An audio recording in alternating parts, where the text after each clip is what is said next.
I fear her. Why is she psycho like that? Who? Richardson. She's not. Yes, she is. No, she isn't. Well, you're not. Well, I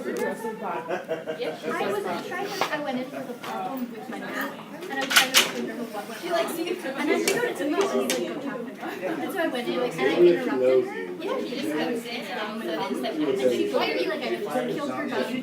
Like, Yeah, I told her to interrupt her. I didn't interrupt her. I was explaining my problem, and I was like, I'll let you finish. Like I really want to be here, because I was just so. oh well. Really?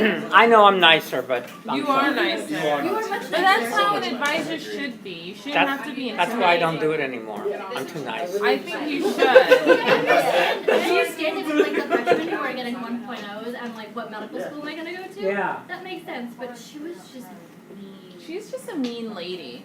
Yeah, well. She's not that mean anymore. Oh well. Some things happen. Mo, You know, I'm take for recording. the team. Which one is this? This one? Same one? Yeah. Okay. Yeah. So, we kind of ended it here. And we've got different kinds of behavior, mutualism, plus plus, reciprocity, or cooperation delayed, plus plus, altruism, you give up a little bit or a lot of your own fitness to help another, and we'll see when this actually works or not. Selfish behavior plus minus spiteful behavior where you both actually suffer. And spiteful, we usually don't see this in nature, but we sure see it with humans. So it is in nature. I was like, what did I do? It is again in kind of a sort of thing.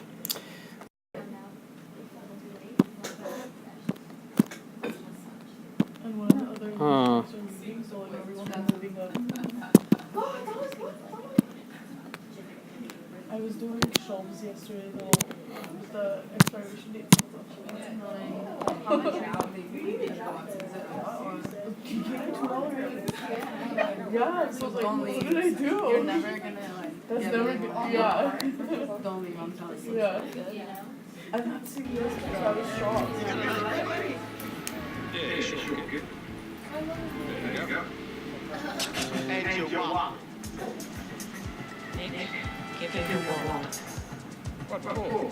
He's got a knife. Nice. That's fine.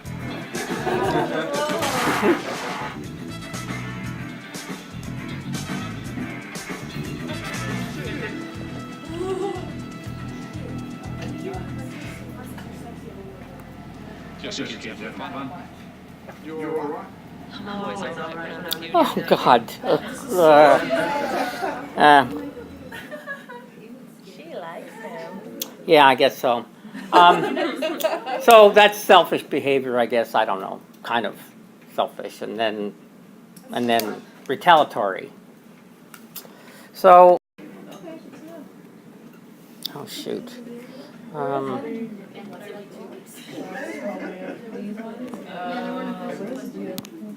It's like the 9th. The 9th? Yeah. So the day before.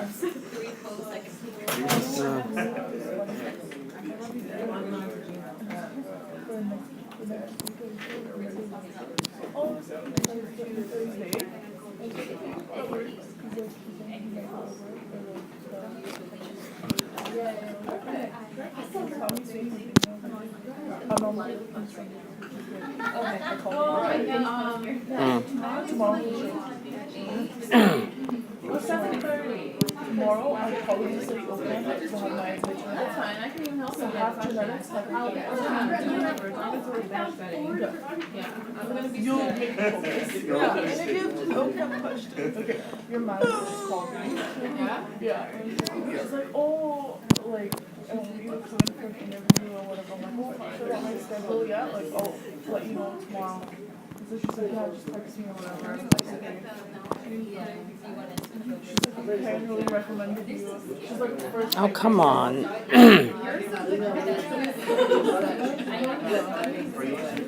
she's like, I need whatever she needs.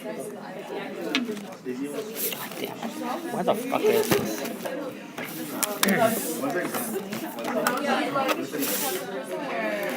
She'll be really nice to you, but then again, like, she has from like, I think she's like a nice friend, but as a manager, she doesn't know how to manage. So, like, she tries to be friendly towards Come on. it, but then, like, 2 minutes later, she'll come and be like, oh, was this done, was this done, was this done? Like, obviously, we're doing it. Why are you asking like 50,000 questions? That's why my other coworker left, because she was training us like 12-year-olds, and she's asking like, I don't know about that. yeah, My that's why. manager was That's being not nice to me. She texted me today, right now. She's me on like 9 a.m. What's your phone number? Because I don't. 27257-1950. They want me to work. And then she's like, did we send the email for Jason? I mean, like for a patient. And then I was like, I did not. I was like typing up front the whole day. I wasn't working from home. And she's like, I was like, I wasn't working on it. Yeah, so she told me to cover her because the typist who was there had a doctor's appointment, so she left. So I was typing from 1:30 to 6:30. So I wasn't working on this, and our new girl was working on it, and Biol was helping her. So today she texted me, she's like, oh, did we get something done? I was like, you know, I was working on the front. Why the hell are you asking me if I did something for the back? Like, I worked, and then I was like, I did not. She's like, okay, I'll send it. I was like, I'm not working on it. You guys were working on it. And then she's like, what's your after? He was like, not being paid. And I told Jessica to hide me. No, you don't run out.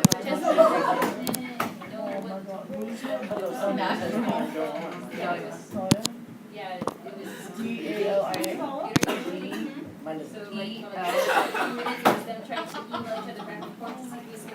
I'm gonna question like, they're just having me work more hours. Yes, I don't know. Cause I feel like that's getting more work. Like staff is not a lot and it's more work. It's more work. Especially if it closes early and usually at night. God damn it. Our hours are like 6:30. Yeah, that's the problem. I have lab exams. Oh, you do? Yeah. They found But I was always able to manage it. But I use nights instead. Yeah, my brain needs work more in the morning. That's why I'm working at night. My brain's not working. I don't know. I'll figure it out tonight. How long does this I'm sure it's hella like if I can't do it, like it just doesn't work with my Finally, okay, good. next semester. But after that, like possibly like during summer.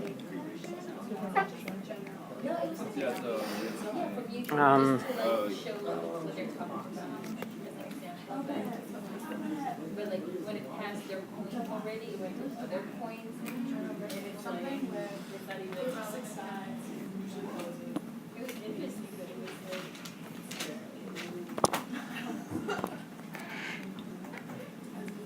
I have one quiz left for the child development class. Do you have a final? For that class. I have a paper. I have to go. I'm gonna work on that today. I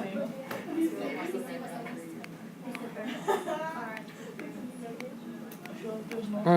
Oh, actually, selfish. I was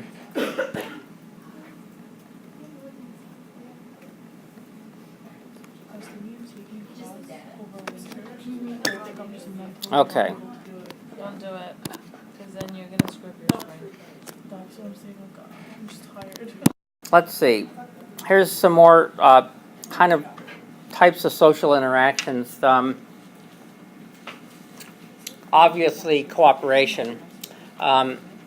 There's also something called postponed cooperation or reciprocity, where it's kind of like, I help you now, you help me later. It only works if you recognize who you're dealing with and you have kind of long-time interactions with them. Maladaptive altruism. A sacrifices his lifetime inclusive fitness in order to help B. In other words, you get, the individual B gets direct fitness gains, but you basically completely lose out. But sometimes it'll work. So, for example, if you're dealing with an identical twin, and he dies, or she dies, but you live, and you have 10 offspring, they get the equivalent of 10 offspring, because you share 100% of your genes. Likewise, if it's 5, if it's siblings, or if it's your children, it's half. So you have to raise, let's say, for you, you have to raise at least, help your identical, I mean, not identical, your, let's say, sister, by raising 2 of her offspring, helping her raise 2 offspring, even if you die. They might set up a little memorial for you to remember you each time of the year that you've died, but beyond that, you're pretty much out of luck. Adaptive altruism, what can be looking at? Spite loses inclusive fitness, both deceit and manipulation, where B gains inclusive fitness and A loses it. So in other words, B exploits or manipulates A in ways that harm A but benefit B. So if you don't like your sister or brother, and you tell him, you blindfold him, and tell him to walk, and he falls over a cliff, that's that kind of an operation. Anybody have siblings like that? Oh, okay, good. Well, now you know. Now, so this is an extra little slide. This is the green-beard effect, but we're not really going to talk about it. But in other words, if you have a green beard and you run into someone else who's a green beard, and a non-bearded, you harm him, you help him. Or in spite, you can actually have it positive, in a sense. Even though you harm yourself a bit, and you certainly harm him, if it benefits your relative, you actually might be worthwhile. Now, there's mutualism. Here, we're really talking about between different species. So, if one species helps another, and then there's a quid pro quo, so kind of like, let's say, pollination. The plant, the flower provides nectar, and the insect, or whatever the pollinator is, provides pollination. They both get something, and that's a mutualism. It's basically cooperation. It only works, of course, because they both get something they need. In terms of within a social group, when they're interacting, it's the same species, of course. It's just helping within your own social group, and that's basically cooperation. Obligate altruism. This is especially common in social insects and eusociality. So like honeybee workers, the workers are female. They're more related actually to their sisters than they are to anyone else, including the queen. So they're 75% related. And we'll look at that, how that actually happens. But those workers can never have their own offspring. And in fact, the queen actually emits a pheromone that prohibits that from happening. Facultative, that means kind of a special, it doesn't happen all the time, sometimes it does. So in Florida scrub jays, a lot of them, the younger ones help with the nest, depending on what the ecological circumstances are. And so we'll look at something like that as well. And then reciprocity, of course, is you gain direct fitness, you both do either at the same time or delayed.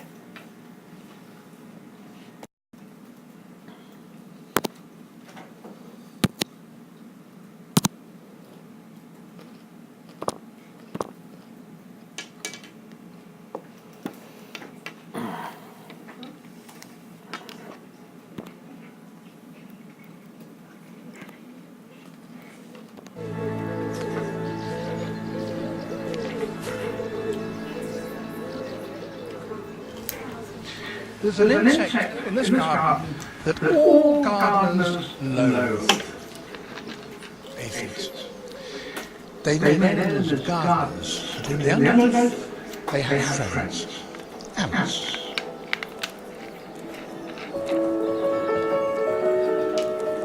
Ants herd aphids to the best possible feeding places, just as human shepherds will herd their sheep to the best pastures. And just as shepherds protect their flocks against wolves, so ants protect the aphids against insect enemies. Ladybirds are among the most dangerous. They after all eat aphids, so the ants must get rid of them. That's not easy. It's quite hard to get a grip on the polished shell of a ladybird.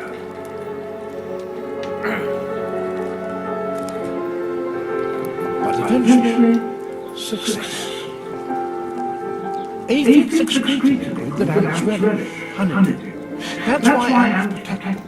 Such close relationships are frequent among insects. Yeah. What happened? I don't know why that happened. Okay, so now just so you know, everything that we consider something that humans do, agriculture, animal husbandry, slave making, all sorts of different things, ants have done for 60 million years. So even though it seems incredible what we've done, ants have been doing it far longer than we have. Also, they're not nearly as smart, so the question is, how does that happen? But we'll leave that for now.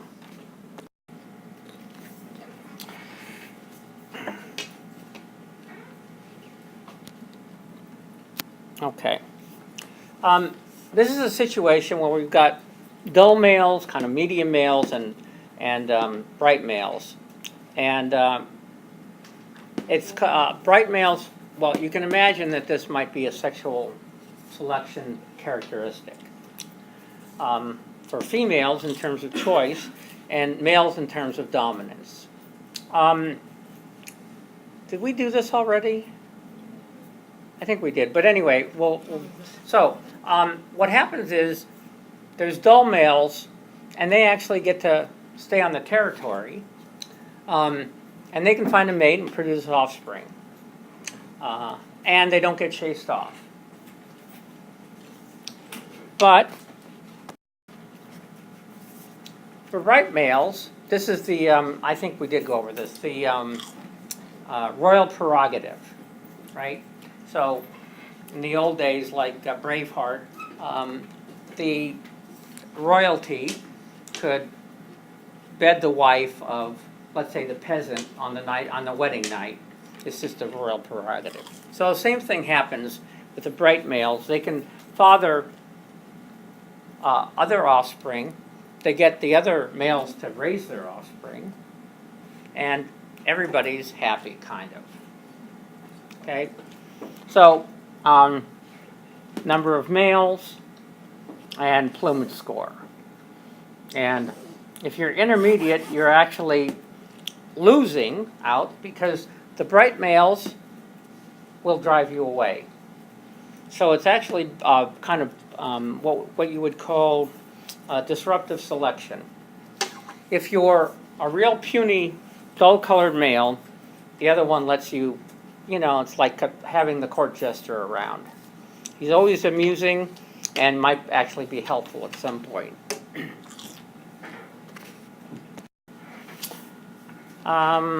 Okay, so this is interesting. These are long-tailed mannequins. It's the male and the female.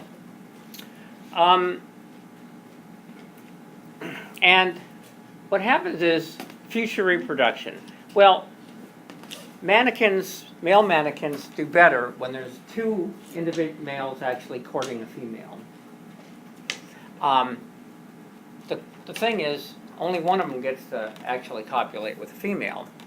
And if a male isn't good enough to attract another male, his chances of reproductive success are pretty low. Okay? So what they do is there's this area, it's called the lek. You probably remember leks from before where we had like prairie chickens, where males go out and display and the females then choose to mate with them. So what they do is they perform for the female, and then let's say the alpha male gets to copulate with her, and the whole idea is that perhaps in the future the alpha male who's been there for longer, let's say, dies, and the younger male or the newer male actually takes over the territory, and then has to attract another male that will also have future reproduction. So, and then this looks at previous alpha male copulations per hour and new alpha male copulations per hour, and there's a pretty decent correlation there. So it also amounts to kind of like status. So really high status males get to copulate a lot more per hour than low status individuals. And it seems as if the new alpha male, when he takes over territory, also kind of inherits that status as well.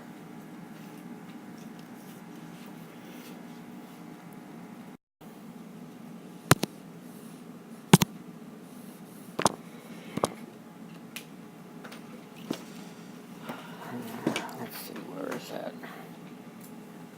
I just had it. Oh, it is. Okay. No, that's a knife. That's not a knife. What did I just do? Where did I put it? There. Okay. Chester, you got my email? Let's see. Long-tailed mannequin.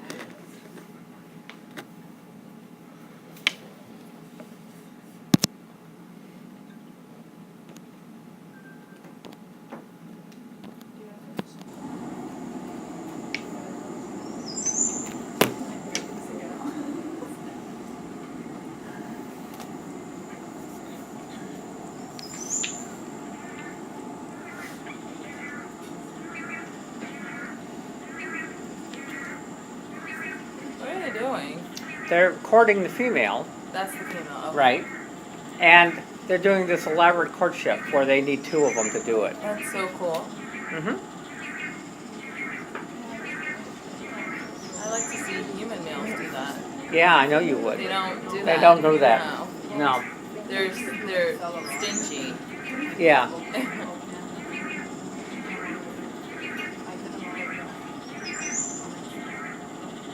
That is so cute. I think the female is actually pretty interested in this. Looks like it. I'm interested in this. This is awesome. Yeah, I know you are. Court her. The ugly looking one.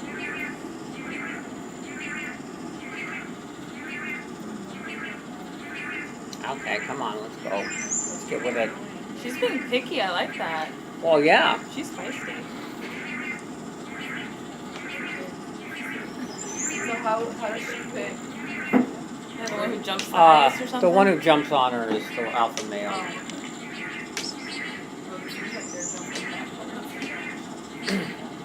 Ah, that's so cool. It's like flip a coin. No, it's not really.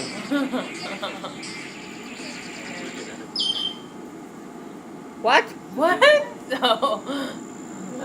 Like, alright, peace out. What? That What was happened? hilarious. They kind of like said to her, no, you're actually not worth it. That's exactly what happened. That's funny. She took too Well, long. that's disappointing. I picked the wrong one.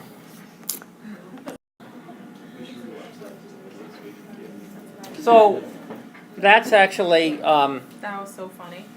kind of reciprocity, or, well, it's altruism, kind of reciprocal altruism, we'll call it.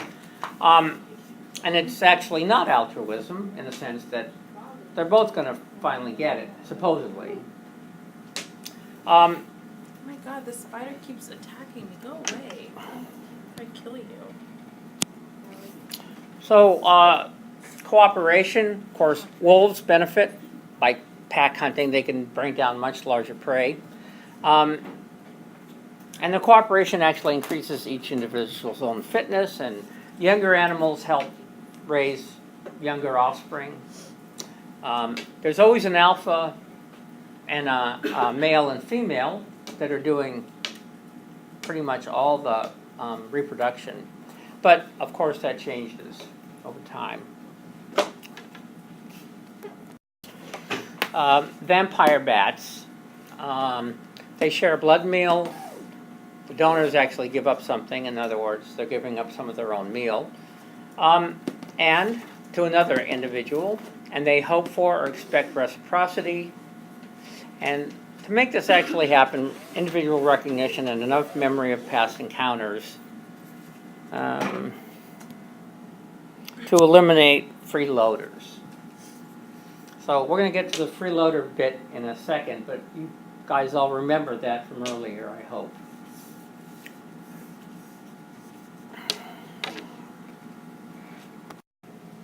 Reciprocal grooming in primates.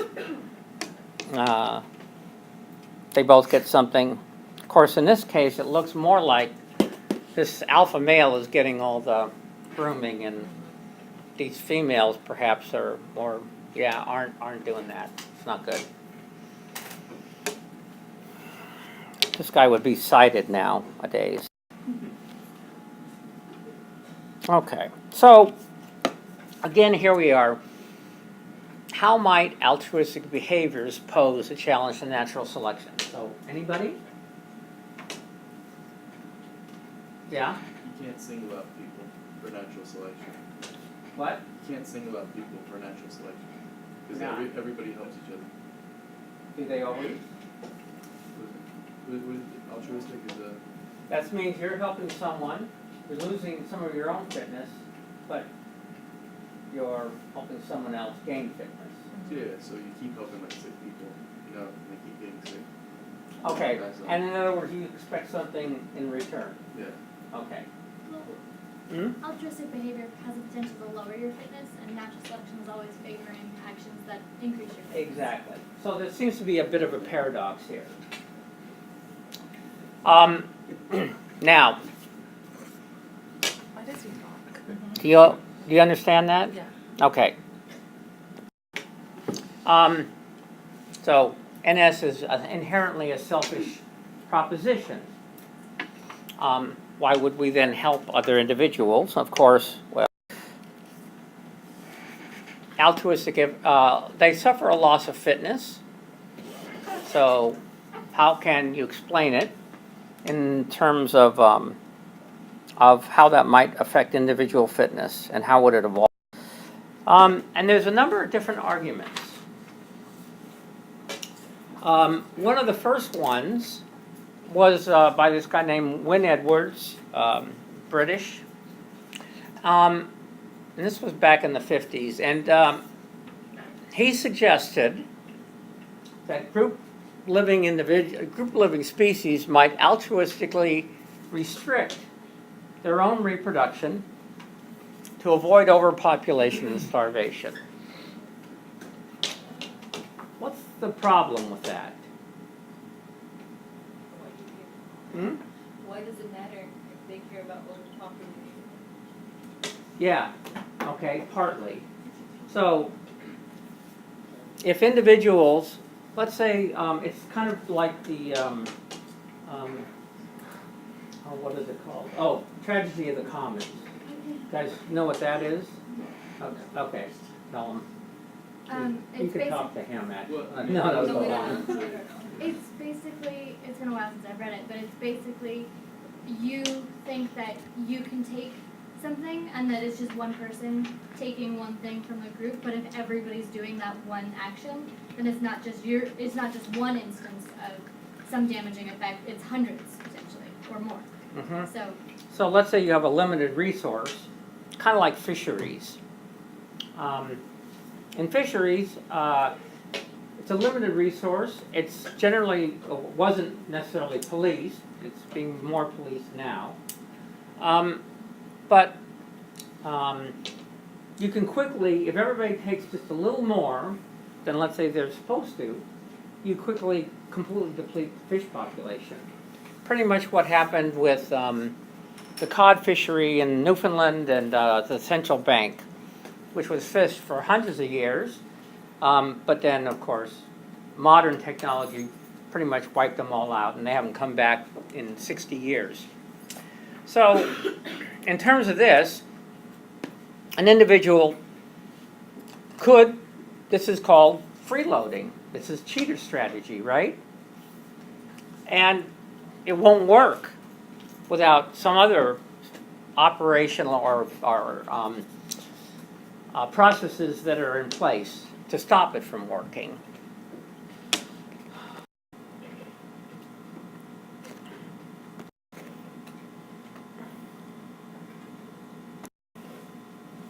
So here's the free rider problem again, okay? And here's kind of a graphic of what it looks. Okay, so we have altruists and we have selfish individuals. And groups with altruists, each one of these is a group, busily outcompete all other groups.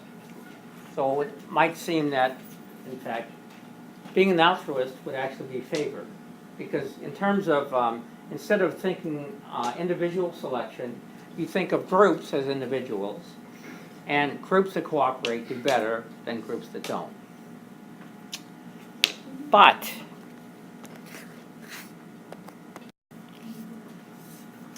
unfortunately, selfish individuals, the ones that, let's say, actually live with altruists, they're not paying the cost. They're cheating. They leave more offspring within the group than in terms of than between the group. Well, within each group, if there's strong selection on, there's quickly strong selection on being selfish. Right? So being selfish is actually the better strategy, i.e. the defection in the prisoner's dilemma.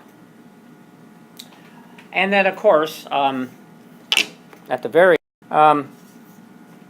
altruists are now gone within each group. Even though altruists in a group level actually would outcompete selfish groups composed of entirely selfish individuals. So this is the classic free rider problem. And someone quickly pointed this out to Wynne Edwards. And that was the end of that. We know that, in fact, there are cases of what appear to be altruism. And probably the best explanation, or one of the main ones, that actually works is this idea of relatedness. So, like I said with, let's say your identical twin, or a brother or sister, you can help them. You might lose a little bit of your own fitness, but in the process, because of identical by descent, relatedness explanation, you actually gain inclusive fitness. And then we'll get to this later. So, the key to this was thinking of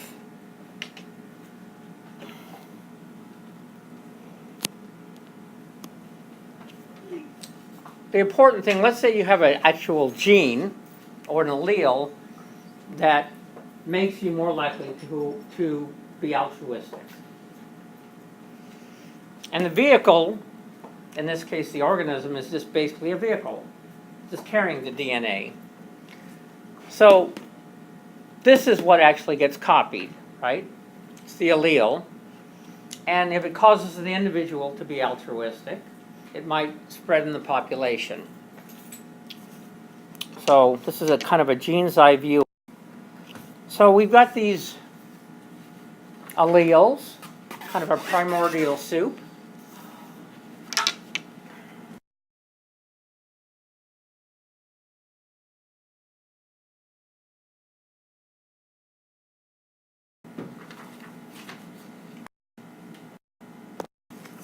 One time, let's say. So that seems kind of decent. But what happens if you've actually got some individuals that are slightly different? So when C copies himself, he's not helping this other version of C. He's just copying himself.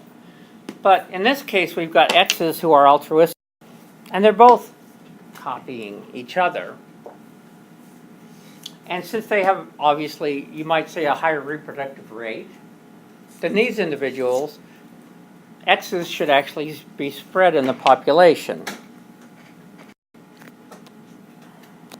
So, what will happen?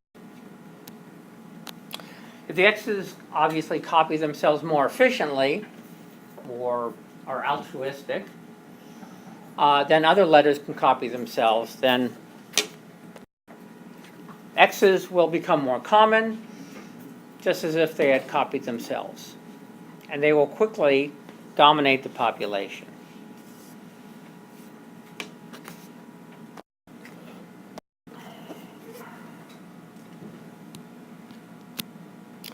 So here we are, identical by descent.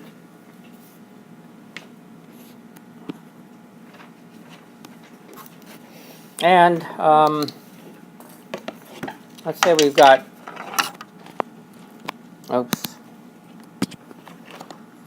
this individual. It's got a black allele and kind of an orange allele. Perhaps black is dominant. Oh, let's see here. That's right.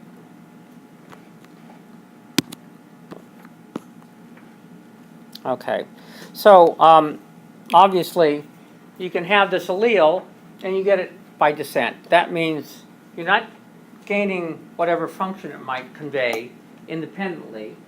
All you're doing is inheriting it. And this is the basis for a gene's eye view.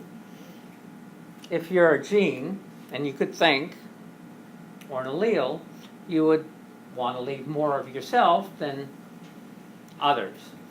And so if you can actually help yourself proliferate in terms of genes, that would be in your best interest.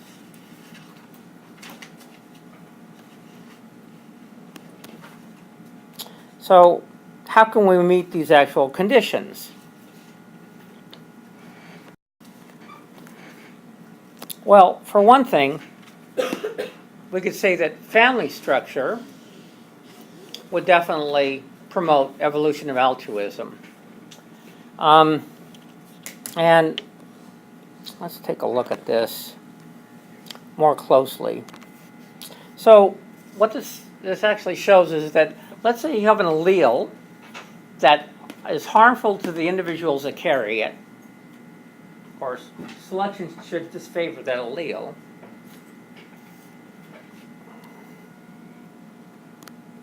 Okay. But in fact, that allele nevertheless increases, provided that they benefit others who carry the same allele. In other words, identical by descent.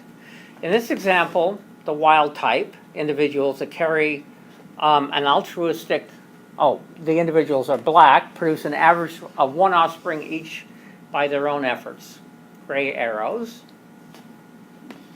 Okay. But cause their immediate neighbors, here we are, gray arrows. individuals that carry an altruistic or red allele produce no offspring by their own efforts, but cause their immediate neighbors to produce an average of 3 extra offspring, red arrows. So here's an individual getting an individual extra here, one there, and then one there. Okay, so in other words, in A, red individuals produce no offspring. Okay, but they cluster a bunch of altruistic alleles that benefit each other. Kind of like dealing with people that you trust. You help them because you trust them. In this case, it's inherited trust in a sense. On average, the cluster of 6 individuals carrying the new allele, in other words, the red one, produce 2.4 offspring each. Some wild type individuals also benefit, but this does not directly affect the rate of increase of a rare altruist allele. So in terms of Hamilton's rule, and we'll look at this equation right now, C would be the reduction in number of offspring produced, B is the benefit, and then the net increase in neighbor's fitness. And so the allele will increase if at least R equals 1/3 of the neighbors that carry the altruist allele. So I know you don't understand this, but we'll take a look at why it would work in a second. Now, Hamilton was the first one that actually came up with this idea. But the idea was actually kind of formalized or earlier by Haldane, who would, if he was asked, would I lay down my life to save my brother? And he would say, of course, no. But I certainly would to save 2 brothers or 8 cousins. So we're related to our brothers by half, and we're related to first cousins by 1/8. So gene selection, in other words, individuals who have an altruistic gene, can actually explain the evolution of altruistic individuals. It appears to be altruism, but if you actually look at it, it's actually, you can explain it at the level of the individual. They're gaining a certain amount of fitness, inclusive fitness, but they're gaining it nonetheless. Now, it wouldn't work if the individual that was helping did not gain equal or more in return. So even though this relatedness explanation provides an answer to the conundrum of altruism, it really comes down to selection at the individual level and not at the group level. So here's some kind of degrees of relatedness. You can read this on your own. At the bottom here we have full hymenoptera in sisters, 75%. We'll get to that. So here's Hamilton's rule and the equation that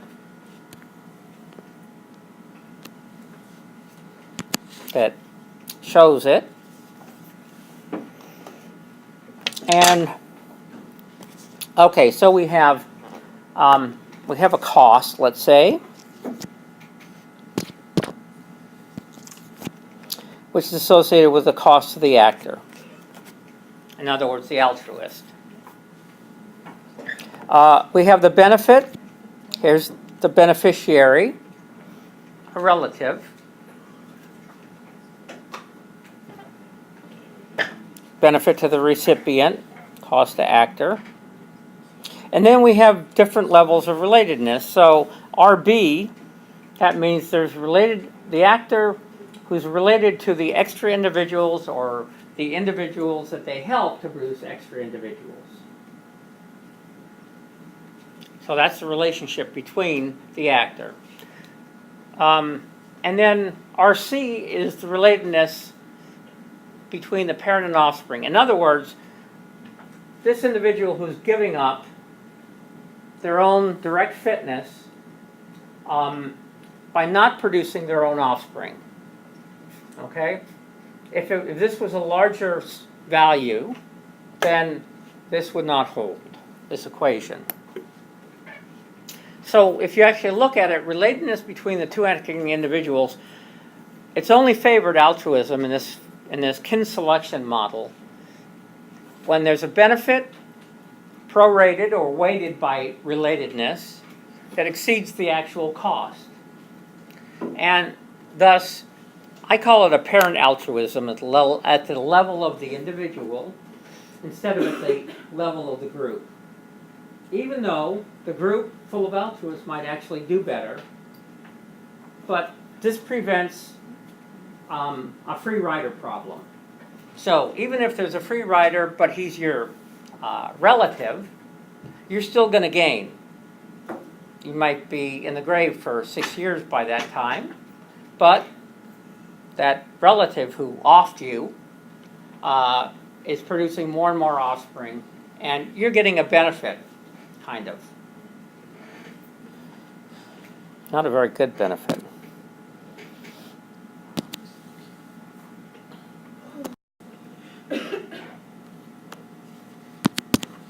So here's the kind of kin selection model. And when we talk about fitness, in fact, we talk about inclusive fitness right here.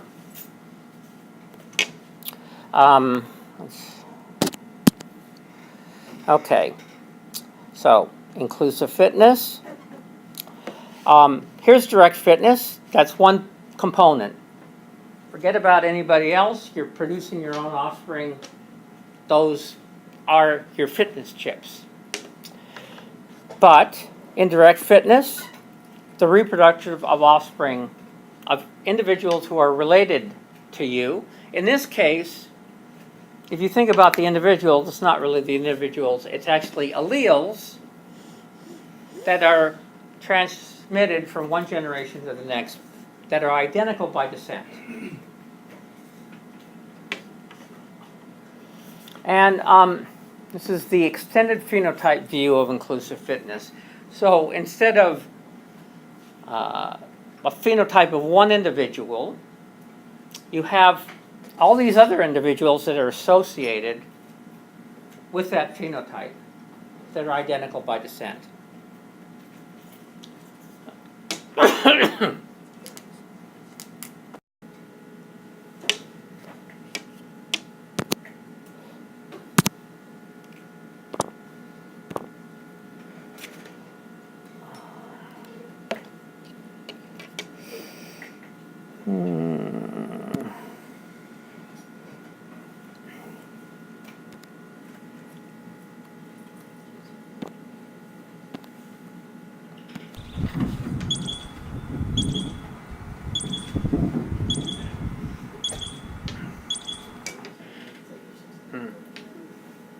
Kind of cute, but now this kind of behavior might entail a cost, though.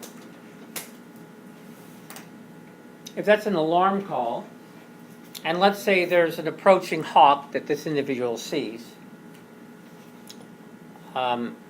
everyone else runs to their burrows, whereas this one keeps chirping.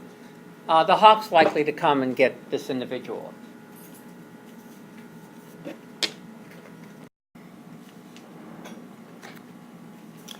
So if we actually, let's see, look at this. Oh yeah, right. Guadalupe. Okay, so it turns out, here's our kind of setup. Instead of ground squirrels, we've got prairie dogs.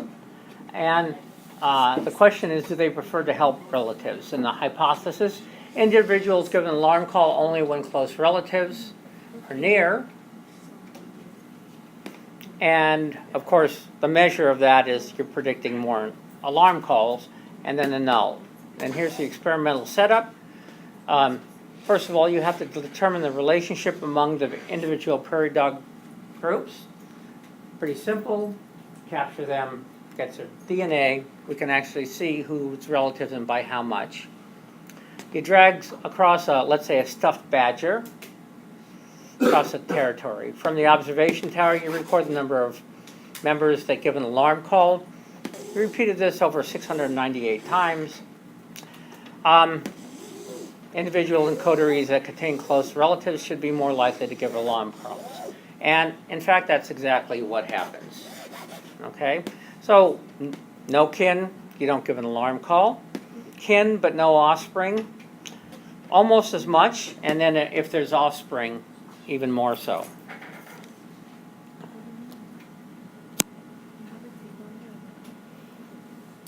So, question is, are there other explanations for this? Well, remember when we talked about meerkats? And it looked like they were doing the same sort of thing, but in fact, they had a different outcome. It turns out that they alarm called regardless of whether there were individuals nearby or not, which would not, you would not expect that to happen, because in this, you would only expect individuals to actually alarm call when there's relatives nearby, and then you'd be quiet when they're not.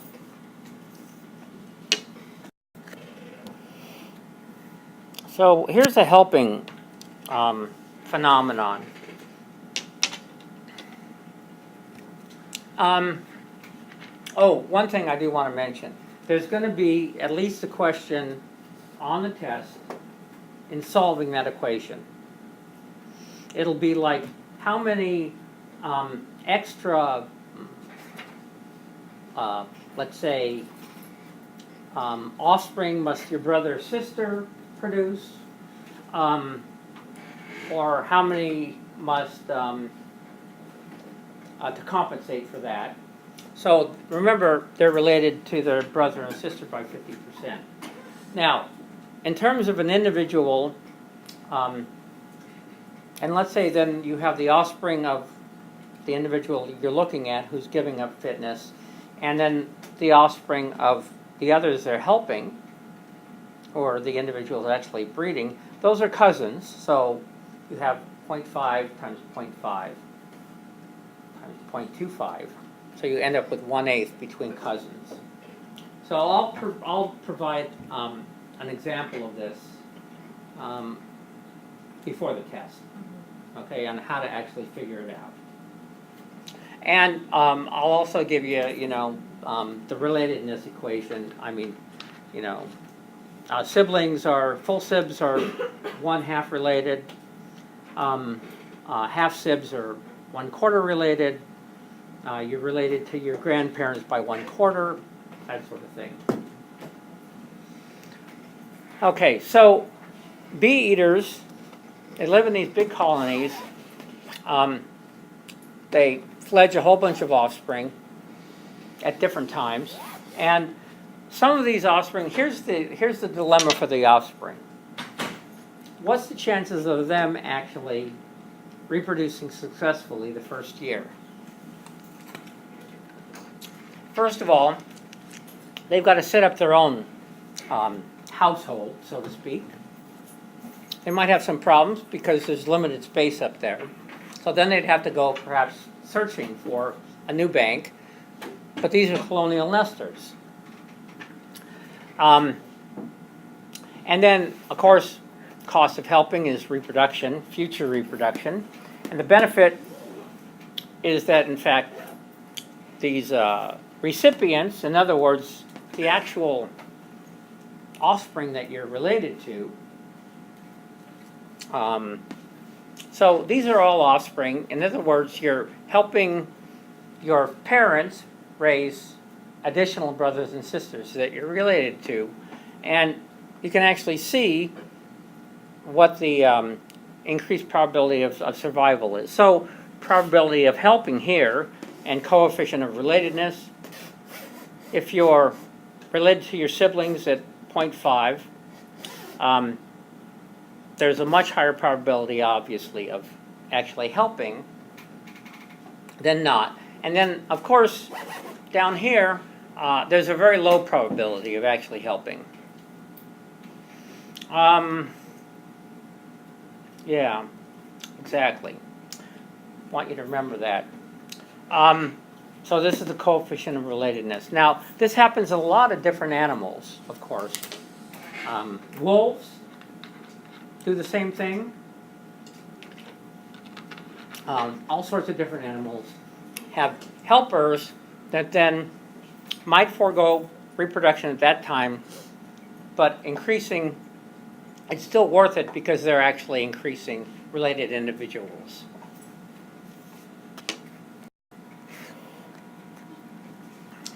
So, eusociality.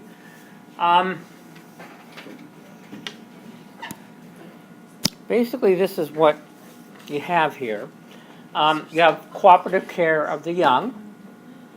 You actually have reproductive division of labor. In other words, there are some workers who, let's say, tend to the nest and the babies. There are other workers who protect against, let's say, predators, that sort of thing. There's overlapping generations. And so this is a mole rat. Now, this is not haplodiploidy, which we'll get to right in a second. This is just, you've got a queen. There's different sized individuals. Those individuals, their duties change over time. There's actually a lot of coercion going on here. Okay? You understand what coercion is. And it's actually provided by the queen. So the queen goes around, and if someone's not pulling their weight, she a thwack by the side of the head gets them going. And she's the biggest one of all, and she can be pretty persuasive, and she's incredibly mean. Now, that doesn't seem like, in terms of helping, that doesn't seem like altruism, that just seems like policing. But if you go along, you increase your own kind of fitness in a sense, because if you didn't, the queen would probably just kill you. Okay. Termites are the same way. And then Hymenoptera have a, haplodiploidy. And also, this sort of reproduction has evolved independently 8 times and been lost numerous other times. So you might think that, it happened once and then all the descendants of that lineage pass it on. But that's not the case. Okay, so this is how haplodiploidy actually works. We've got a queen and a drone. The drone is haploid. The queen is diploid. The queen can either directly development of a haploid egg, or she can also have sexual fertilization. If it's direct development of a haploid egg, it's a drone. If it's sexual fertilization, it's the queen or the worker, depending on how they're raised. Now, father, let's see, how does this work? Okay, self, let's say it's actually female, half and half. A full sister is 75%. A brother is half and half. Well, no, it's actually 1/4. That's right. And then a half sister is 25%. And if you actually put it together, it turns out that the caste worker, or the female that doesn't reproduce, is actually more related to her sister workers than she is to any of her own offspring. And so you have these workers that, of course, they've given up personal reproduction. Now, occasionally, one gets a little hinky and gets out of line, but they're usually tossed out. And also the queen emits a pheromone that kind of prohibits other workers from actually producing eggs on their own. Now the 75% thing, so these are full sisters. Let's see, yeah. And this is what you get. Now, it also depends on how many drones there are. If there's only one drone, that's what you get. If there are more than one drone, it affects, it'll go down from 75%, but it still might be higher than 50%.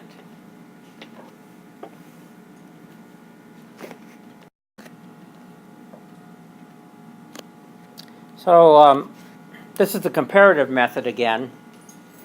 And let's see, okay. Female mating frequency in 200 different species of eusocial bees, wasps, and ants. The mating with a single male, which maximizes relatedness, is ancestral for all independent eusocial lineages. In other words, there was actually monogamy in the beginning. Mating with multiple males is always a derived trait. Polyandry. There's high polyandry. In other words, there's more than two effective mates. Only occurs in lineages whose workers have actually lost reproductive totipotency. In other words, being able to reproduce themselves. But monandry was actually critical in the evolution in terms of social fitness. So let's see what we've got here.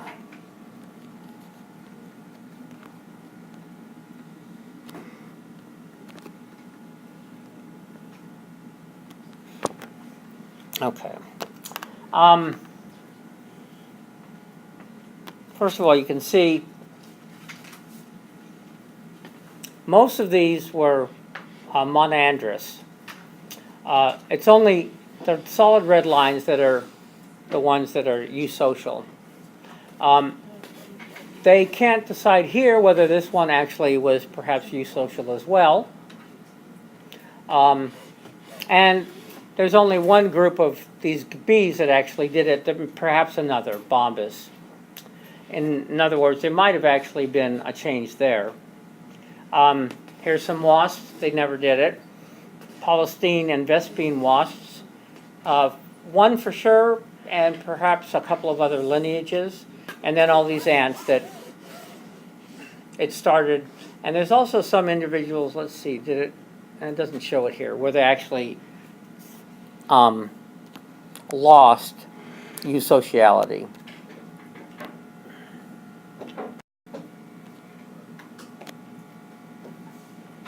So, does relatedness matter in humans? I think I brought this up earlier. But they just looked at a retrospective study. They had data on step-parents and biological parents and the homicide rate between those two different groups. And then the age of the children. And of course, at the youngest age, most of the homicides were at the youngest age, and they were because of the step-parent. They decided, the parents decided that a kid is a missile, and you might as well see if the laws of physics work.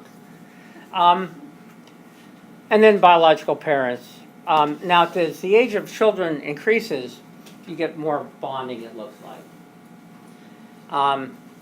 And so it decreases. But there's certainly an association there. Now, does that mean that of course not all step-parents are like that. In fact, the majority are not. But in terms of, let's see, the percentage that actually do is much higher. Of course, there's always a couple of actually related individuals. I mean, you might know how kids get, and you just can't help it anymore. So you lock them in the trunk, Don't do that. Okay. Getting baby advices from you. Yeah. Don't get advice from me is bad. I don't have any offspring. I'm kind of, but I am Uncle Mo. So, but I don't have to pay the cost of being a parent. I'm just the good guy, right? The one who comes along and it's always happy, unless they injure me, and everything's good. They think I'm the best, and their parents are bad, and I further that idea among them, saying, those parents, you're just unlucky. If I had been your parent, it would have been much better. And you can also, more likely, you can borrow kids to increase your own fitness. So let's say you borrow a kid and go walking in the park, and here's a guy, and everybody thinks, oh, this is a good guy, Or, also, you can get your little nephews to come over and, let's say, sweep the leaves, right? So instead of doing it yourself or hiring a gardener, they actually provide you with work. And of course, then it's always nice to bring your kids to the ball game, or to go hunting with them. And if they get out of the line, of course, you know what happens. So we will stop right here. There's a little bit more to go, which we'll finish up on Monday. I posted the study guide. Did you? Yes. When did you do that? Last night. Now, I want to say that in terms of like songbirds and learning song and the process of it, you should understand that in detail. Between open-ended learners who can learn a song all the time and only at a specific critical period. And what the different phases are of that. Okay, that'll definitely be on the test, and as will the altruism Hamilton's equation thing. Okay, so what I'll probably do is I'll go over this study guide and kind of highlight the areas that you really want to pay attention to. On Monday? Yeah, well, I'll do it on the study guide itself, and then on Monday we'll go over it. So is that what we're doing on Monday? Just if we have any questions on the study guide? Yeah, and then I put up, let's see, I put up another discussion on these religion papers for today, but forget that. But I think maybe on Monday we'll do it, or we won't. Is this the study guide? Yeah. 2-3? Yeah. So when are you going to let us know which part we should? Well, I'm going to go over it in the next couple of days. So I'll post it well before Monday. Oh, okay. Okay, and then on Monday we'll go over it, and you guys can ask questions and we can go through it. Okay? So should we do the discussion questions for the religious papers? Yeah, they're up there. So there's 4 different papers. What I'd actually like is 4 different groups, and each one concentrate on one paper. Okay, and then have a kind of discussion, and then we'll have a group discussion about some of the different things that they raise. Because the papers are, some of them are quite different. Okay? Cool. Did you guys get that? What? What? No. Christina. See you tomorrow, 7:30. Okay, so I'm off to Guadalupe Center. Have fun. I will.